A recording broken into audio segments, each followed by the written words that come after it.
வணக்கம் மக்களே. நம்ம புதுசாக கட்டியிருந்த வீட்டில் பார்த்தீங்கன்னா, கொல்லையில் பாத்ரூமில் வந்து ஒரு நாய் வந்து குட்டி போட்டுருந்துச்சின்னு சொல்லியிருந்தோம். அதை வந்து குட்டியெல்லாம் வளர வரைக்கும் விரட்டாதீங்க அப்படின்னு சொல்லி நிறையா பேர் கமெண்ட் பண்ணியிருந்தீங்க.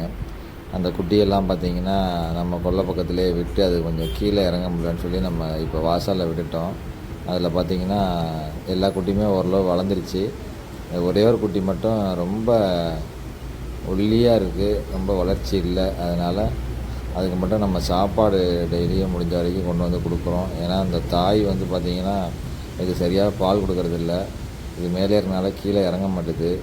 அது வந்து மற்ற குட்டிங்க எல்லாம் இறங்கி போய் நல்லா பால் குடிச்சிருதுங்க, இது மட்டும் குடிக்கலை.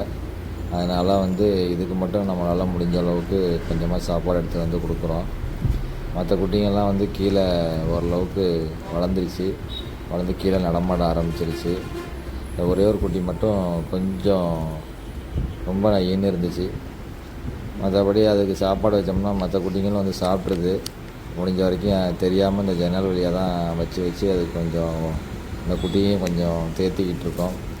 தாய் வந்து மற்ற எதாவது கொண்டு வந்து போட்டால் தான் சாப்பிடுது. சாதம் வச்சா அதுங்களுக்கு கொடுத்துட்டு ஓரளவு ஒதுங்கி நிற்கிது. மற்றபடி பிஸ்கட்டு ஏதாவது நான்வெஜ் எடுத்துகிட்டு வந்தால் தாய் வந்து விடமாட்டுது அதுங்களை சாப்பிட. இப்போ இது வந்து வெஜிடேரியனுங்கிறதுனால அது ஒதுங்கி நின்றுட்டு மற்ற குட்டிங்களை சாப்பிட விடுது. இப்போ பார்த்திங்கன்னா அந்த குட்டி வந்து ஓரளவுக்கு நிறையாவே சாப்பிட்ருக்கு. நேற்று ஃபுல்லாக பட்னி போல், நேற்று என்னால் வர முடியல.